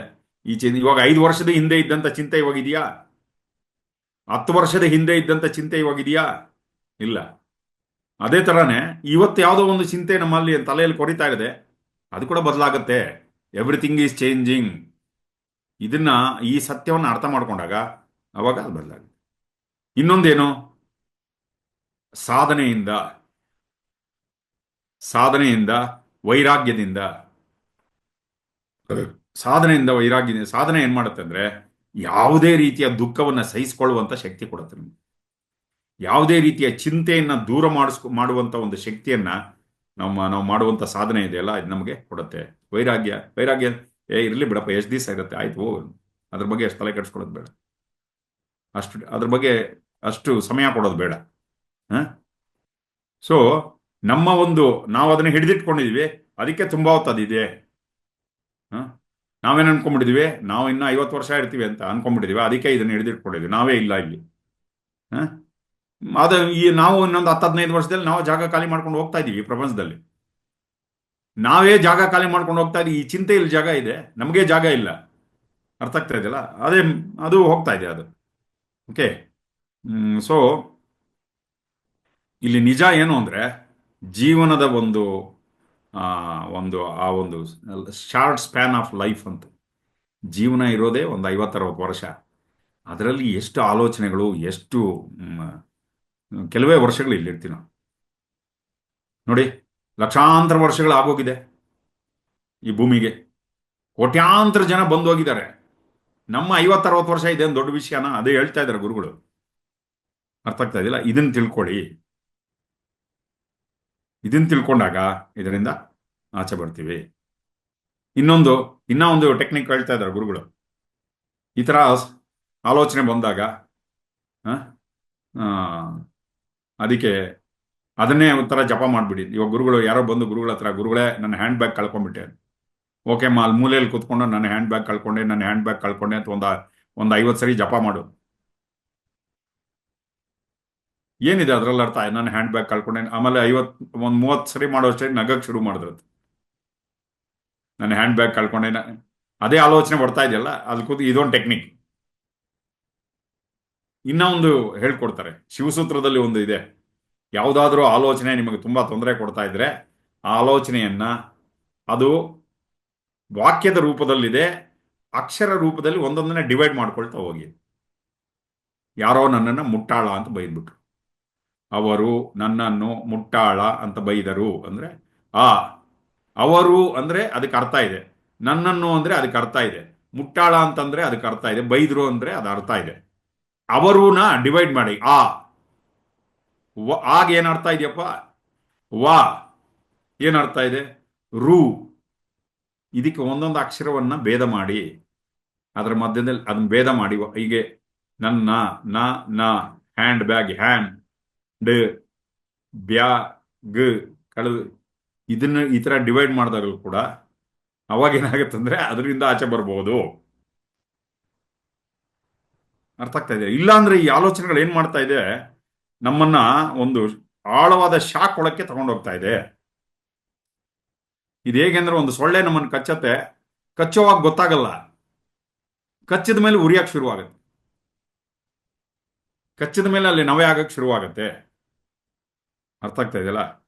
ಸೊ ಅದಕ್ಕೆ ಗುರುಗಳು ಏನ್ ಹೇಳ್ತಾ ಇದ್ದಾರೆ, ಈ ಆಲೋಚನೆಯನ್ನ ಸ್ಪ್ಲಿಟ್ ಮಾಡ್ತಾ ಹೋಗಿ, ಕಟ್ ಮಾಡ್ತಾ ಹೋಗಿ, ಅದನ್ನ ಎಕ್ಸ್ಪ್ಯಾಂಡ್ ಮಾಡ್ತಾ ಹೋಗಿ. ಇವಾಗ ನಾನು ಹೇಳಿದ್ನಲ್ಲ, ಅಥವಾ ಇನ್ನು 5,000 ವರ್ಷ ಆದ್ಮೇಲೆ ಇನ್ನು ಸ್ವಲ್ಪ ದೊಡ್ಡದಾಗಿ ಆಲೋಚನೆ ಮಾಡಿ. ಇದು ಗುರುಗಳು ಹೇಳ್ತಾ ಇದ್ದಾರೆ. ಬೇರೆ ಬೇರೆ ಬೇರೆ ಬೇರೆ ಟೆಕ್ನಿಕ್ಸ್ ಕೊಡ್ತಾ ಇದ್ದಾರೆ. ಯಾವ್ದು ಬೇಕು ಒಂದೇ ಟೆಕ್ನಿಕ್ ಕೊಡ್ತಾ ಇಲ್ಲ ಗುರುಗಳು ಇದರಿಂದ ಆಚೆ ಬರೋದಕ್ಕೆ. ಇನ್ನು 5,000 ವರ್ಷ ಆದ್ಮೇಲೆ ಈ ಪ್ರಪಂಚಕ್ಕೆ ಏನಾಗುತ್ತೆ, ಅವಾಗ ನಾನು ಎಲ್ಲಿರ್ತೀನಿ? ನಮ್ಮ ದುಃಖಕ್ಕೆ ಕಾರಣ ಏನು ಅಂದ್ರೆ ಸಣ್ಣ ಸಣ್ಣ ಆಲೋಚನೆಗಳೇ. ಗುರುಗಳು ಏನ್ ಹೇಳ್ತಾರೆ, ಆಲೋಚನೆ ಮಾಡೋಂಗಿದ್ರೆ ದೊಡ್ಡದಾಗಿ ಆಲೋಚನೆ ಮಾಡಿ. 5,000 ವರ್ಷ ಆದ್ಮೇಲೆ ಈ ಪ್ರಪಂಚ ಏನಾಗುತ್ತೆ, ಈ ಪ್ರಪಂಚದಲ್ಲಿ ಇರೋರಿಗೆಲ್ಲ ಏನಾಗುತ್ತೆ, ಈ ಬೆಂಗಳೂರು ಹೇಗಿರುತ್ತೆ, ಅಥವಾ ಮೈಸೂರು ಯಾವ ಥರ ಇರುತ್ತೆ, ಈ ಥರ ಆಲೋಚನೆ ಮಾಡಿ. ಯೋಚನೆ ಮಾಡೋಂಗಿದ್ರೆ ದೊಡ್ಡದಾಗಿ ಆಲೋಚನೆ ಮಾಡಿ, ಸಣ್ಣ ಸಣ್ಣದಾಗಿ ಆಲೋಚನೆ ಮಾಡಬೇಡಿ. ಇನ್ನೂ ಒಂದು ಟೆಕ್ನಿಕ್ ಹೇಳ್ತಾರೆ.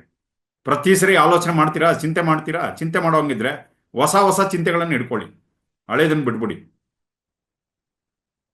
ಅದು ಹಳೇದು ಹಳಸೋಗ್ಬಿಟ್ಟಿದೆ ಚಿಂತೆ.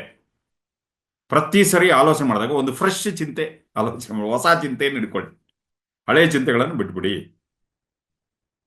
ಓಕೆ. ಮತ್ತೆ ಇನ್ನೊಂದು ಹೇಳ್ತಾರೆ ಗುರುಗಳು, ಇದೆಲ್ಲಕ್ಕಿನ್ನ ಅದ್ಭುತವಾದ ಒಂದು ಟೆಕ್ನಿಕ್ ನಿಮಗೆ ಕೊಟ್ಟಿದ್ದೀನಿ ನಾನು. ಒಂದು ದೊಡ್ಡ ಬಾಂಬ್ ತರ, ಆಟಂ ಬಾಂಬ್ ತರ ಕೊಟ್ಟಿದ್ದೀನಿ. ಸುದರ್ಶನ ಕ್ರಿಯೆ ಅನ್ನೋ ಒಂದು ದೊಡ್ಡ ಆಟಂ ಬಾಂಬ್ ಕೊಟ್ಟಿದ್ದೀನಿ ನಿಮಗೆ. ಅದನ್ನು ಉಪಯೋಗಿಸಿ. ಇದು ಹೇಳ್ತಾ ಇದ್ರು ಗುರುಗಳು.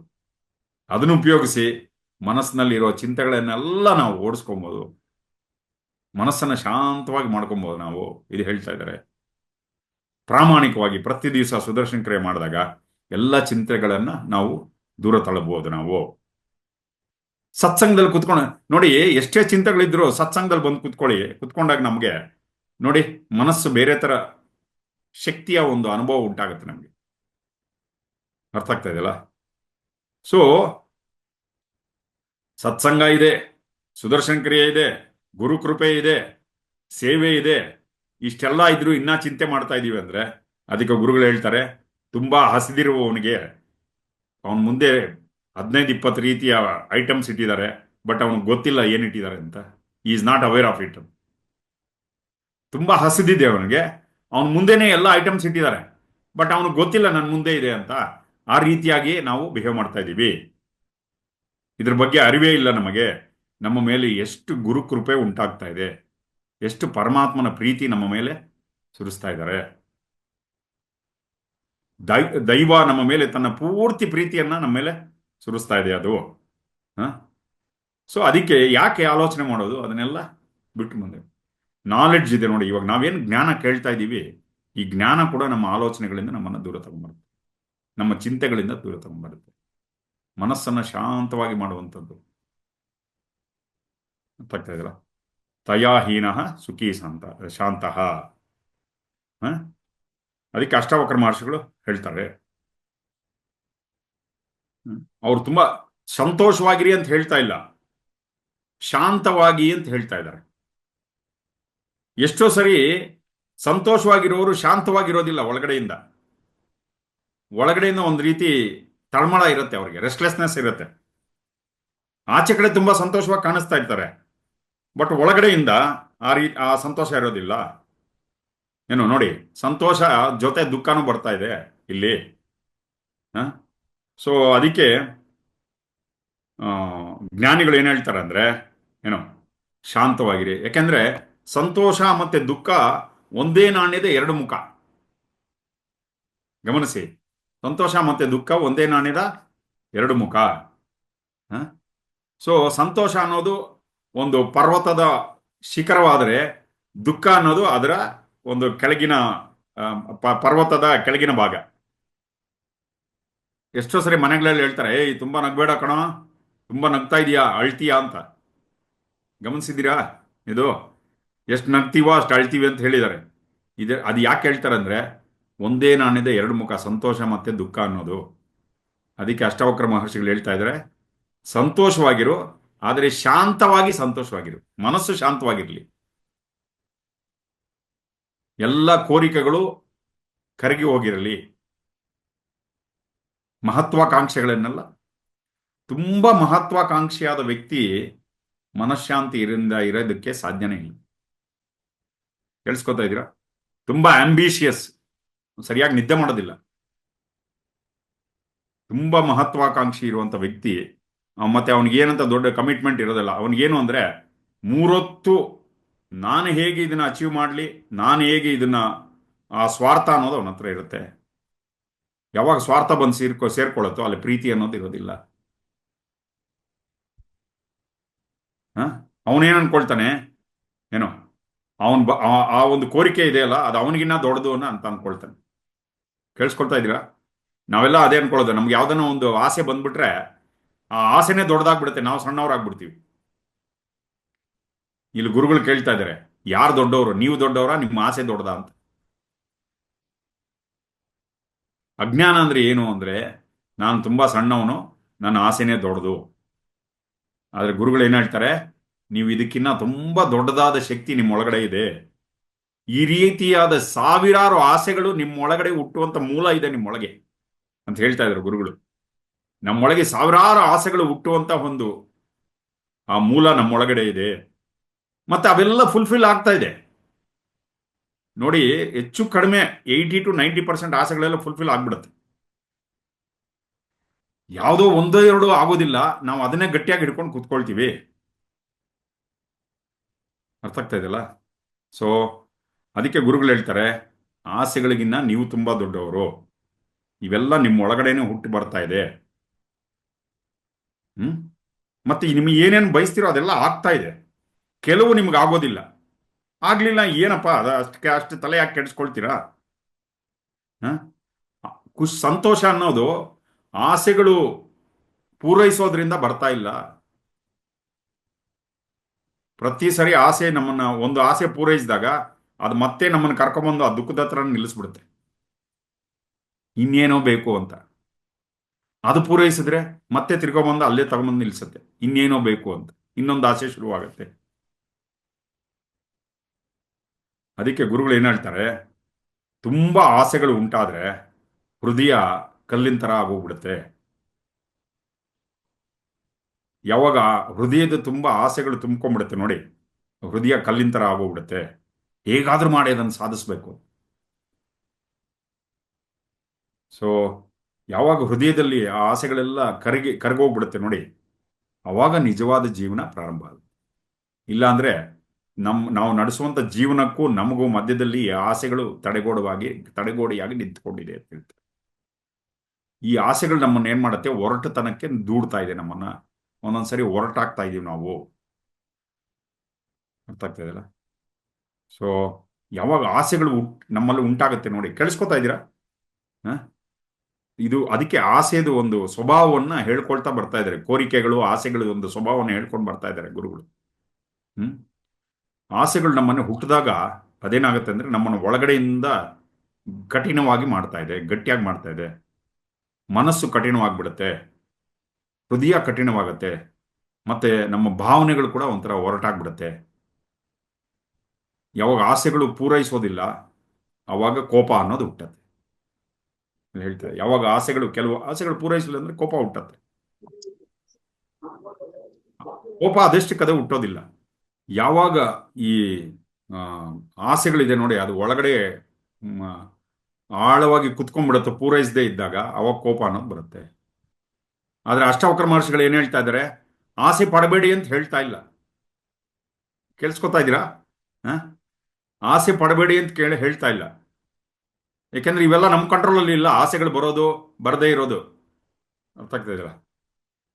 ಸಹಜವಾಗಿ ಆಸೆಗಳು ಬರ್ತಾ ಇದೆ, ನಮ್ಮಲ್ಲಿ ಕೋರಿಕೆಗಳು ಬರ್ತಾ ಇದೆ. ಯಾವಾಗ ಅದು ಎದ್ದೇಳುತ್ತೋ ಅದಕ್ಕೆ ನೀವು ಸಿಕ್ಕಾಕೊಂಬಿಡಿ, ಗಮನಿಸಿ ಅದನ್ನ. ಅದೆಷ್ಟಕ್ಕೆ ಅದು ಬರ್ತಾ ಇದೆ, ಅದೆಷ್ಟಕ್ಕೆ ಅದು ಹೋಗಕ್ ಬಿಡಿ, ಅದನ್ನ ಹಿಡ್ಕೊಂಬೇಡಿ. ಅದೆಷ್ಟಕ್ಕದೇ ಆವಿಯಾಗ್ಬಿಡ್ಲಿ, ನಿಮ್ಮನ್ನ ಬಿಟ್ಟು ಹೋಗ್ಲಿ, ಅದೆಷ್ಟಕ್ಕದೇ ನೀವು ಅದನ್ನೇ ಹಿಡ್ಕೊಂಬೇಡಿ. ಸರಿಯಾದ ಆಸೆಗಳು ಅದೆಷ್ಟಕ್ಕದೇ ಫುಲ್ಫಿಲ್ ಆಗ್ಬಿಡುತ್ತೆ. ಗುರುಗಳು ಅದೇ ಹೇಳ್ತಾ ಇದ್ದಾರೆ, the right desires will get fulfilled. ಅದೆಷ್ಟಕ್ಕದೇ ಫುಲ್ಫಿಲ್ ಆಗ್ಬಿಡುತ್ತೆ. ಕೆಲವು ಆಸೆಗಳು ನೆರವೇರೋದಿಲ್ಲ, ಅದು ನಮ್ಗೆ ಒಳ್ಳೇದಕ್ಕೇನೆ. ಆ ಆಸೆ ನೆರವೇರದೆ ಇರೋದೇ ಒಳ್ಳೇದು. ಆ ಆಸೆಗಳು ಏನಾಗುತ್ತೆ, ಅದೆಷ್ಟಕ್ಕದೇ ಕರ್ಗೋಗ್ಬಿಡುತ್ತೆ. ಮುಂದೆ ಹೋಗ್ತಾ ಇರುತ್ತೆ, ಅದು ಕಣ್ಮರೆ ಆಗ್ಬಿಡುತ್ತೆ ಅದು. ಅರ್ಥ ಆಗ್ತಾ ಇದೆಯಲ್ಲ? ಸೊ ಮುಂದಿನ ಶ್ಲೋಕ. ಹ್ಮ್ ನೋಡೋಣ. ನಾಹಂ ದೇಹೋ ನಮೇ ದೇಹೋ ಬೋಧೋಹಮಿತಿ ನಿಶ್ಚಯಿ ಕೈವಲ್ಯಮಿವ ಸಂಪ್ರಾಪ್ತೋ ನ ಸ್ಮರತ್ಯ ಕೃತಂ ಕೃತಂ. ನಾನು ಶರೀರವಲ್ಲ, ಈ ಶರೀರವು ನನ್ನದಲ್ಲ. ನಾನು ಚೈತನ್ಯ ಎಂಬ ವಿಷಯವನ್ನು ನಿಶ್ಚಯವಾಗಿ ತಿಳಿದುಕೊಂಡು ಮಾಡದಿರುವ ಕೆಲಸಗಳ ಬಗ್ಗೆ ಮತ್ತು ಮಾಡಬೇಕಾಗಿರುವ ಬಗ್ಗೆ ಆಲೋಚಿಸದೆ ಕೈವಲ್ಯ ಪಡೆದುಕೊಂಡಂತೆಯೇ ಇರು ಇದು ಇರು. ನಾನು ಶರೀರವಲ್ಲ, ಈ ಶರೀರವು ನನ್ನದಲ್ಲ. ನೋಡಿ, ಮನಸ್ಸಿನಲ್ಲಿ ನಾವು ಒಂದ್ಸರಿ ನಮ್ಮ ಮನಸ್ಸನ್ನು ಗಮನಿಸಿದ್ರೆ ಏನೋ ಮಾಡಬೇಕು ಅಂತಿರತ್ತೆ, ಇದು ಮಾಡಿಲ್ಲ ಅಂತ ನಮ್ಮ ಮನಸ್ಸಿನಲ್ಲಿ ನಡೀತಾ ಇರುತ್ತೆ. ಓ, ಈ ಕೆಲಸ ಮಾಡಿದ್ದಿದ್ರೆ ಚೆನ್ನಾಗಿತ್ತು, ಈ ಕೆಲಸ ಮಾಡಲಿಲ್ವಲ್ಲ ಅಂತ ಒಂದು ಕೊರಗಿರುತ್ತೆ. ಇದು ಮಾಡಿದ್ದಿದ್ರೆ ಚೆನ್ನಾಗಿತ್ತು ಅಂತ ಅನ್ಸ್ತಾ ಇರುತ್ತೆ. ಧ್ಯಾನದಲ್ಲಿ ಕೂತ್ಕೊಂಡಾಗ ಏನು ಇದೇನಾಗುತ್ತೆ, ಇದು ತಲೆಯೊಳಗೆ ಬರ್ತಾ ಇರುತ್ತೆ. ಒಂದೊಂದ್ಸರಿ ಧ್ಯಾನ ಮಾಡಕ್ ಕೂತಿರ್ತೀವಿ, ಸಡನ್ ಆಗಿ ಬಟ್ಟೆ ಇಸ್ತ್ರಿ ಮಾಡಿದ್ರೆ ಚೆನ್ನಾಗಿರೋದು, ಬ್ಯಾಗ್ ನಾಳೆ ಎಲ್ಲೋ ಬೇರೆ ಊರಿಗೆ ಹೋಗ್ಬೇಕು, ಬಟ್ಟೆ ಎಲ್ಲ ಜೋಡಿಸ್ಕೊಂಡಿದ್ರೆ ಚೆನ್ನಾಗಿರೋದು. ಅರ್ಥ ಆಗ್ತಾ ಇದಿಲ್ಲ? ಸೊ ಅವಾಗ ಈ ತರದ ಆಲೋಚನೆಗಳು ಬರ್ತಾ ಇದ್ರೆ ಧ್ಯಾನ ಮಾಡಕ್ ಆಗೋದಿಲ್ಲ. ಮನಸ್ಸು ಏನೋ ಮಾಡಬೇಕು ಅನ್ನೋದ್ರಲ್ಲಿ ಸಿಕ್ಕಾಕೊಂಡಿರುತ್ತೆ. ಏನೋ ಇದನ್ನ ಆಮೇಲೂ ಮಾಡ್ಬೋದು, ಇಲ್ಲ ಅಂತಲ್ಲ. ಈ ಆಲೋಚನೆಗಳಿದೆ ನೋಡಿ, ಈ ಆಲೋಚನೆಗಳು ನಮ್ಮನ್ನ ಧ್ಯಾನದಲ್ಲಿ ಆಳವಾಗಿ ಹೋಗೋದಕ್ಕೆ ಬಿಡೋದಿಲ್ಲ. ಕೇಳಿಸ್ಕೊತಾ ಇದ್ದೀರಾ? ಈ ಆಲೋಚನೆಗಳು ನಮ್ಮನ್ನ ಧ್ಯಾನದಲ್ಲಿ ಆಳವಾಗಿ ಹೋಗೋದಕ್ಕೆ ಬಿಡೋದಿಲ್ಲ. ಕಣ್ಮುಚ್ಕೊಂಡು ಕೂತಿರ್ತೀವಿ, ಆದ್ರೆ ಏನೋ ಮಾಡಬೇಕು, ಅದು ನಮ್ಮನ್ನು ಧ್ಯಾನ ಮಾಡೋದಕ್ಕೆ ಬಿಡೋದಿಲ್ಲ. ಒಂದೊಂದ್ಸರಿ ಯಾವುದೋ ಹಳೆಯ ಜ್ಞಾಪಕಗಳು ಅದು ಬರೋಕ್ಕೆ ಶುರುವಾಗ್ಬಿಡುತ್ತೆ, ಅದು ಕೂಡ ನಮ್ಮನ್ನ ಆಳವಾಗಿ ವಿಶ್ರಾಂತಿಯೊಳಕ್ಕೆ ಹೋಗೋದಕ್ಕೆ ಬಿಡೋದಿಲ್ಲ. ಇದೆಲ್ಲ ಒಳಗಡೆ ನಡೀತಾ ಇರುವಂತಹ ಒಂದು ಪ್ರಕ್ರಿಯೆಗಳು, ನಮ್ಮ ಮನಸ್ಸಿನ ಒಳಗೆ ನಡೀತಾ ಇರುವಂತಹ ಪ್ರಕ್ರಿಯೆಗಳು. ಸೊ ಯಾವಾಗ ನಾವು ಶಾಂತವಾಗಿರಕ್ಕೆ ಸಾಧ್ಯ, ವಿಶ್ರಾಂತಿ ಪಡೆಯಕ್ಕೆ ಸಾಧ್ಯ? ಈ ತರದ ಕೆಲಸಗಳಿಗೆ ಜೀವನದಲ್ಲಿ ಕೊನೆ ಅಂತಿದೆಯಾ? ಯಾವಾಗಲೂ ಈ ತರದ ಕೆಲಸಗಳು ಬರ್ತಾನೆ ಇರುತ್ತೆ. ಓಕೆ, ಇದನ್ನ ಎಚ್ಚೆತ್ಕೊಳ್ಳಿ. ಇವೆಲ್ಲ ಇದ್ದೇ ಇದೆ. ಬೆಳಗ್ಗಿನಿಂದ ರಾತ್ರಿ ಆಗೋವರೆಗೂ ಟಾಯ್ಲೆಟ್ಗೆ ಹೋಗ್ಬೇಕು, ತಲೆ ಬಾಚ್ಕೊಬೇಕು, ಸ್ನಾನ ಮಾಡಬೇಕು, ತಿನ್ಬೇಕು, ಅದು ಮಾಡಬೇಕು, ಇದು ಮಾಡಬೇಕು. ಹೋದ್ರೋಗ್ಲಿ ಸುಮ್ಮನೆ ಕುತ್ಕೊಳ್ತೀನಿ ಅಂತ ಅಂತೀವ? ಕುತ್ಕೊಳ್ಳಿ, 1 hour ಕುತ್ಕೊಳ್ಳೋಕ್ಕಾಗತ್ತೆ ನಮ್ಮ ಕೈಯಲ್ಲಿ? ಕೈ ಅಲಗಾಡಿಸ್ತೀವಿ, ಕಾಲು ಅಲಗಾಡಿಸ್ತೀವಿ, ಹಾಸಿಗೆ ಮೇಲೆ ಮಲ್ಕೊಳ್ತೀನಿ. ತುಂಬಾ ಸೋಮಾರಿಯಾದ ವ್ಯಕ್ತಿ ಕೂಡ ನಾನು ಏನು ಮಾಡೋದಿಲ್ಲ ಅಂತ ಮಲ್ಕೊಂಡು ಒಂದು ಸ್ವಲ್ಪ ಮಲ್ಕೊಳ್ತಾನ? ಮಲ್ಕೊಳಕ್ಕಾಗಲ್ಲ. ಪ್ರಕೃತಿ ಬಿಡೋದಿಲ್ಲ, ಗುಣಗಳು ಇವೆಲ್ಲ ಬಿಡೋದಿಲ್ಲ ನಮ್ಮನ್ನ. ಏನೋ ಒಂದು ನಮ್ಮನ್ನ ಓಡಾಡ್ಸತ್ತೆ ಅದು. ಅರ್ಥ ಆಗ್ತಾ ಇದೆಯಲ್ಲ? ಏನಾದ್ರೂ ಒಂದು ಮಾಡಿಸ್ತಾನೆ ಇರುತ್ತೆ. ಸೊ ಅದಕ್ಕೆ ಗುರುಗಳು ಏನ್ ಹೇಳ್ತಾರೆ ಅಂದ್ರೆ, ಹಳೆಯದನ್ನು ಬಿಟ್ಟು ಮತ್ತೆ ಭವಿಷ್ಯವನ್ನು ಕೂಡ ಬಿಡಬೇಕು. ನಿನ್ನೆ ಏನಾಯ್ತು ಅನ್ನೋದು ಬಿಡಬೇಕಾಗ್ತದೆ, ನಾಳೆ ಏನಾಗತ್ತೆ ಅನ್ನೋದನ್ನು ಕೂಡ ಬಿಡಬೇಕಾಗತ್ತೆ. ಬಿಟ್ಟು ಕಣ್ಮುಚ್ಕೊಂಡು ಕುತ್ಕೊಂಡಾಗಲೇ ಆಳವಾದ ವಿಶ್ರಾಂತಿ ನಮ್ಮಲ್ಲಿ ಆಗಕ್ಕೆ ಸಾಧ್ಯ. ಇದಕ್ಕೊಂದು ಉಪಾಯ ಕೊಡ್ತಾ ಇದ್ದಾರೆ. ಏನು ಉಪಾಯ? ನಾಹಂ ದೇಹೋ ನಮೇ ದೇಹೋ ಬೋಧೋಹಮಿತಿ ನಿಶ್ಚಯಿ. ಅರ್ಥ ಆಗ್ತಾ ಇದೆಯಲ್ಲ? ನಾನು ಮನಸ್ಸು, ನಾನು ಚೈತನ್ಯ, ನಾನು ಈ ಶರೀರದ ಒಳಗೆ ಇದ್ದೇನೆ, ನಾನು ಈ ಶರೀರ ಅಲ್ಲ, ಅಥವಾ ಈ ಶರೀರ ಕೂಡ ನನ್ನದಲ್ಲ. ಇದು ಧ್ಯಾನಕ್ಕೆ ಕುತ್ಕೊಂಡಾಗ ಮಾತ್ರ ಈ ತರ ಆಲೋಚನೆ ಮಾಡೋದು, ಯಾವಾಗಲೂ ಅಲ್ಲ. ದಯವಿಟ್ಟು ತಪ್ಪು ತಿಳ್ಕೊಂಬೇಡಿ. ಅದು ಆಮೇಲೆ ಆ ಸ್ಥಿತಿ ಬಂದ್ರೆ ಅದು ಬೇರೆ ವಿಷಯ, ಅದಷ್ಟೇ ಕದೆ ಬಂದ್ರೆ. ಧ್ಯಾನಕ್ಕೆ ಕುತ್ಕೊಂಡಾಗ ಮಾತ್ರ ನಾನು ಈ ಶರೀರ ಅಲ್ಲ, ನಾನು ಈ ಮನಸ್ಸಲ್ಲ. ಏನೇನೋ ಆಲೋಚನೆಗಳು, ತಲೆ ಬಾಚ್ಕೊಬೇಕು ಅಂತ ಬರುತ್ತಾ ಆಲೋಚನೆ, ಬರುತ್ತೆ ಹೋಗುತ್ತೆ. ಸ್ನಾನ ಮಾಡಬೇಕು ಅಂತ ಬರುತ್ತೆ ಆಲೋಚನೆ, ಬರುತ್ತೆ ಹೋಗುತ್ತೆ. ಇನ್ನೇನೋ ಮಾಡಬೇಕು ಅಂತ ಬರುತ್ತೆ ಆಲೋಚನೆ, ಬರುತ್ತೆ ಹೋಗುತ್ತೆ. ಈ ಒಂದು ಉಪಾಯವನ್ನು ಅನುಸರಿಸಿ ಅಂತ ಹೇಳ್ತಾರೆ ಜ್ಞಾನಿಗಳು. ಇದೇ ತರ ಇರ್ತಾರೆ ಜ್ಞಾನಿಗಳು. ದೇಹದ ಜೊತೆ ತಾದಾತ್ಮ ಇರೋದಿಲ್ಲ, ದೇಹದ ಜೊತೆ ಗುರುತಿಸ್ಕೊಳ್ಳೋದಿಲ್ಲ. ಅದು ಹೋಗ್ತಾ ಹೋಗ್ತಾ ಆ ಜ್ಞಾನ ಅವ್ರಿಗೆ ಇದಾಗ್ಬಿಡುತ್ತೆ. ನಾವು ಧ್ಯಾನ ಮಾಡುವಾಗ ಮಾತ್ರ ಇದನ್ನ ಫಾಲೋ ಮಾಡಿದ್ರೆ ಸಾಕು. ಅರ್ಥ ಆಗ್ತಾ ಇದೆಯಲ್ಲ? ಧ್ಯಾನ ಮಾಡುವಾಗ ಮಾತ್ರ ಪ್ರಪಂಚದ ಬಗ್ಗೆ ವೈರಾಗ್ಯ, ಆಮೇಲೆ ಪ್ರಪಂಚದಲ್ಲಿ ಭಾಗವಹಿಸಿ, ಬೇಡ ಅಂತ ಹೇಳಲ್ಲ. ಆಮೇಲೆ ಅದೆಷ್ಟು ಕದೆ ವೈರಾಗ್ಯ ಎಕ್ಸ್ಪ್ಯಾಂಡ್ ಆಗ್ತಾ ಆಗ್ತಾ ಆಗ್ತಾ 24 hours ಆ ವೈರಾಗ್ಯ ಅದೆಷ್ಟು ಕದೆ ಬರುತ್ತೆ, ಅದು ಬೇರೆ ವಿಷಯ. ಆದರೆ ಧ್ಯಾನ ಮಾಡುವಾಗ ಮಾತ್ರ ನನಗೇನು ಬೇಡ, ನಾನೇನು ಅಲ್ಲ, ನಾನೇನು ಮಾಡೋದಿಲ್ಲ, ಈ ಅರ್ಧ ಗಂಟೆ ಅದೇ ಹೇಳ್ತಾರದಲ್ಲಿ. ಧ್ಯಾನ ಮಾಡುವಾಗ ಮಾತ್ರ ಈ ವೈರಾಗ್ಯ ಇರಲಿ. ಆಮೇಲೆ ಪ್ರವೃತ್ತಿ ಪ್ರಪಂಚದ ಜೊತೆ. ಧ್ಯಾನಕ್ಕೆ ಕುತ್ಕೊಂಡಾಗ ನಿವೃತ್ತಿ, ನನಗೇನು ಈ ಪ್ರಪಂಚಕ್ಕೂ ನನಗೇನು ಸಂಬಂಧ ಇಲ್ಲ, ಈ ಶರೀರ ನಂದಲ್ಲ, ನಾನು ಈ ಶರೀರ ಅಲ್ಲ. ಈ ಸ್ಥಿತಿಯಲ್ಲಿ ಇದ್ದಾಗ ಮಾತ್ರನೇ ಆಳವಾಗಿ ನಮ್ಮೊಳಗೆ ನಾವು ವಿಶ್ರಾಂತಿ ಮಾಡೋದಕ್ಕೆ ಸಾಧ್ಯ. ಅರ್ಥ ಆಗ್ತಾ ಇದೆಯಲ್ಲ ಇದು? ಅದಕ್ಕೆ ಕೈವಲ್ಯಂ ಇವ ಸಂಪ್ರಾಪ್ತೋ. ಓಕೆ, ಇದನ್ನ ಇನ್ನು ಸ್ವಲ್ಪ ಅಷ್ಟಾವಕ್ರ ಮಹರ್ಷಿಗಳು ಇನ್ನು ಸ್ವಲ್ಪ ವಿಶಾಲವಾಗಿ ಹೇಳ್ತಾರೆ. ಸ್ವಲ್ಪ ನಿಮಗೆ ಎನ್ಲೈಟನ್ಮೆಂಟ್ದು, ಜ್ಞಾನೋದಯದ್ದು ಒಂದು ಸಣ್ಣ ತುಣುಕು ಅನುಭವಿಸ್ಬೇಕಾ ಅದಕ್ಕೆ ಹೇಳ್ತಾ ಇದ್ದಾರೆ. ಒಂದು ಗ್ಲಿಮ್ಸ್ ಅನುಭವಿಸ್ಬೇಕಾ ಅಂದ್ರೆ ಬೇಕಾದ್ರೆ ಗಮನಿಸಿ. ಏನೋ ಒಂದು ದಿನದ ಮಟ್ಟಿಗೆ ಮಾತ್ರ ನಾನು ಈ ಶರೀರ ಅಲ್ಲ ಅಂತ ಅನ್ಕೊಳ್ಳಿ. ಏನು, ನಾನು ಈ ಶರೀರ ಅಲ್ಲ, ನಾನು ಆಲ್ರೆಡಿ ಶುದ್ಧ ಚೈತನ್ಯ, ನಾನು ಎನ್ಲೈಟೆಂಡ್ ಅಂತ ಅನ್ಕೊಳ್ಳಿ.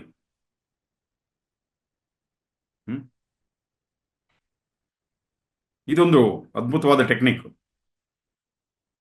ಆಕಾಶದಲ್ಲಿ ಮೇಘ ಯಾವ ರೀತಿ, ಮೇಘಕ್ಕೆ ಯಾವುದೇ ಒಂದು ಇರುವಿಕೆ ಏನೋ ಎಷ್ಟು ಲೈಟ್ ಆಗಿರುತ್ತೆ ಗೊತ್ತಾ, ಹಗುರವಾಗಿರುತ್ತೆ.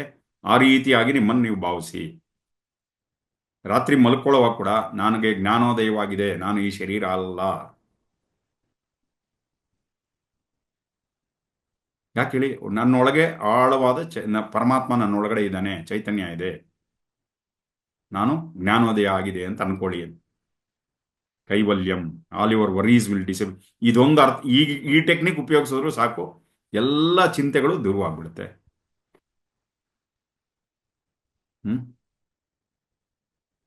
ಮುಂದಿನ ಸೂತ್ರ, ಆ ಬ್ರಹ್ಮ ಸ್ತಂಭ ಪರ್ಯಂತಂ ಮಹಮೇವೇತಿ ನಿಶ್ಚಯಿ ನಿರ್ವಿಕಲ್ಪ ಶುಚಿಶಾಂತಃ ಪ್ರಾಪ್ತ ವಿನಿರ್ವೃತಃ. ಆ ಬ್ರಹ್ಮ ಸ್ತಂಭ ಪರ್ಯಂತಂ ಮಹಮೇವೇತಿ ನಿಶ್ಚಯಿ ನಿರ್ವಿಕಲ್ಪ ಶುಚಿಶಾಂತಃ ಪ್ರಾಪ್ತ ವಿನಿರ್ವೃತಃ. ಬ್ರಹ್ಮದಿಂದ ಹಿಡಿದು ಕಲ್ಲಿನವರೆಗೆ ಎಲ್ಲವೂ ನಾನು ಮಾತ್ರವೇ ಎಂದು ದೃಢವಾಗಿ ನಿಶ್ಚಿತನಾಗಿ ಯಾವ ವಿಕಲ್ಪಗಳನ್ನು ಹೊಂದಿರದ ಶುದ್ಧವಾದ ಶಾಂತವಾದ ಚೈತನ್ಯವು ನೀನು ಎಂದು ಅರಿತು ಯಾವುದೇ ಪ್ರಾಪ್ತವಾಗಲಿ ಅಥವಾ ಪ್ರಾಪ್ತವಾಗದಿರಲಿ ಅದರ ಬಗ್ಗೆ ಚಿಂತಿಸದೆ ಮುನ್ನಡಿ. ಅರ್ಥ ಆಗ್ತಾ ಇದೆಯಲ್ಲ? ಸೊ ಇಲ್ಲಿ ಏನು ಹೇಳ್ತಾ ಇದ್ದಾರೆ? ನಾನು ಇದು ನಾನು ಅದು ಅನ್ನೋದೇ ನಮಗೆ ಅಜ್ಞಾನಕ್ಕೆ ಕಾರಣವಾಗಿದೆ ಅಂತ. ಇವಾಗ ಯಾವುದೋ ಒಂದು ವಸ್ತು ತಗೊಂಡ್ವಿ, ಒಂದು ಶಾಲು ತಗೊಂಡ್ವಿ, ಅದನ್ನು ತಗೊಂಬಂದು ನಾವು ಬೀರುವಲ್ಲಿ ಇಟ್ಕೊಂಡು ಅದು ನಾನು ನಂದು ನಂದು ನಂದು ಅಂತ ಒದ್ದಾಡ್ತಾ ಇರ್ತೀವಿ. ನಮ್ಮೊಳಗಡೆ ಒಂದು ಭಾವನೆ ಬರ್ತದೆ ಅಂತ. ಓಕೆ, ಅದೇ ಶಾಲು ಇನ್ನೊಬ್ಬರ ಹತ್ರ ಇದೆ, ಅದು ನಂದೇ ಅಂತ ಅನ್ಕೊಳ್ಳೋದು. ನಗ್ತಾ ಇದೆ ಗುರುಗಳು, ಅದಕ್ಕೆ ಹೇಳ್ತಾರೆ ಅದು ನಂದೇ ಅಂತ ಅನ್ಕೊಳ್ಳೋದು. ಹೇಗೆ ನಂದು ಅಂತ ಅನ್ಕೊಳ್ತೀವಿ? ನಾನು ಅಂದ್ರೆ ಯಾರು? ನನ್ನ ಶರೀರ ಅಲ್ವಲ್ಲ. ನಾನು ಅಂದ್ರೆ ಆತ್ಮ, ಚೈತನ್ಯ, ಅವ್ರ ಹತ್ರ ಇದೆ, ಅದು ಆತ್ಮನೇ ಅಲ್ವಾ? ಈ ಚೈತನ್ಯ ಆ ಚೈತನ್ಯ ಬೇರೆ ಅಲ್ಲ. ಆ ಶಾಲು ನನ್ನ ಹತ್ರ, ಈ ಚೈತನ್ಯ ಆ ಚೈತನ್ಯ ಒಂದೇ ಅಂದಾಗ ಇಲ್ಲಿದ್ರು ನಂದೇ ಶಾಲು, ಅದು ಅಲ್ಲ ಅವ್ರ ಹತ್ರ ಇದ್ರು ನಂದೇ. ಅಂದ್ರೆ ನಾವು ಹೋಗಿ ಕೇಳಬಾರ್ದು ಅಷ್ಟೇ ಅವ್ರ ಹತ್ರ. ನಿನ್ ಜೋಬಲ್ಲಿರೋ ದುಡ್ಡು ನಂದೇ, ನನ್ನ ಜೋಬಲ್ಲಿರೋ ದೊಡ್ಡ ದುಡ್ಡು ನಂದೇ ಅಂತ ಆ ಲೆಕ್ಕ ಅಲ್ಲ, ಅನ್ಕೊಳಕ್ ಮಾತ್ರ ಇದೆ ಹೇಳ್ತಾರೆ. ಅರ್ಥ ಆಗ್ತಾ ಇದೆಯಲ್ಲ? ಎಲ್ಲವೂ ನಾನೇ. ಆ ಶರೀರ ಕೂಡ, ಅದರೊಳಗಿರುವ ಚೈತನ್ಯ ಕೂಡ ನಾನೇ. ಆ ಆತ್ಮದಲ್ಲೂ ನಾನೇ ಇದ್ದೇನೆ. ಇದು ಅಷ್ಟು ಈಸಿಯಾಗಿ ಒಂದೊಂದ್ಸರಿ ಜೀರ್ಣ ಆಗಲ್ಲ. ಅದಕ್ಕೆ ಅಷ್ಟಾವಕ್ರ ಗೀತೆ ಇದೆಯಲ್ಲ, ಇದು ಸ್ವಲ್ಪ PhD ಸಬ್ಜೆಕ್ಟ್ ಅಂತ ಹೇಳೋದು.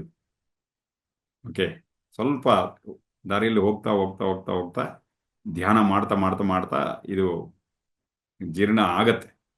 ಆಗದಿರೋದ್ರೂ ಪರವಾಗಿಲ್ಲ, ಬೇಕಾದ್ರೆ ಇನ್ನೊಂದು ಜನ್ಮದಲ್ಲಿ ಆಗಲಿ, ತಲೆ ಕೆಡಿಸ್ಕೊಳ್ಳೋದು ಬೇಡ. ಈ ಜ್ಞಾನ ಕೇಳ್ಬಿಡೋಣ. ಓಂ ನಮಃ ಶಿವ. ಅರ್ಥ ಆಗ್ತಾ ಇದೆ? ಕೆಲವೆಲ್ಲ ಅರ್ಥ ಆಗ್ಬೇಕು ಅಂತಿಲ್ಲ. ಕುಚ್ ಜಾನ್ ಕೆ ಚಲೋ ಕುಚ್ ಮಾನ್ ಕೆ ಚಲೋ ಅಂತ ಹೇಳ್ತಾರೆ ಗುರುಗಳು.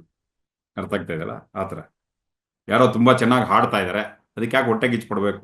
ನಾನೇ ಹಾಡ್ತಾ ಇದ್ದೀನಿ ಅಲ್ಲಿ ಆತ್ಮನ ರೂಪದಲ್ಲಿ ಅಂತ ಅನ್ಕೊಳ್ಳಿ ಅಂತಾರೆ ಗುರುಗಳು. ಅರ್ಥ ಆಗ್ತದೆ? ಮತ್ತೆ ಇನ್ಯಾರೋ ಒಬ್ರು ಯಾವಾಗಲೂ ಗುರುಜಿ ಜೊತೆಯಲ್ಲಿ ಇದ್ದಾರೆ, ನನ್ನ ಒಳಗಿನ ಚೈತನ್ಯ ಆ ಚೈತನ್ಯ ಎರಡೂ ಒಂದೇನೆ. ಆ ಥರ ಅನ್ಕೊಂಡಾಗ ಯಾವುದೇ ರೀತಿಯ ಹೊಟ್ಟೆ ಕಿಚ್ಚು ಅನ್ನೋದು ಬರೋದಿಲ್ಲ. ಇಲ್ಲ ಅಂದ್ರೆ ನೋಡ್ರಿ ಅವಾಗ ಅವ್ರ ಬಗ್ಗೆ ಹೊಟ್ಟೆ ಕಿಚ್ಚು ಪಡೋದು. ಅರ್ಥ ಆಗ್ತದೆ, ಇದು ಹೇಳ್ಕೊಂಡು ಬರ್ತಾರೆ. ಹಾ,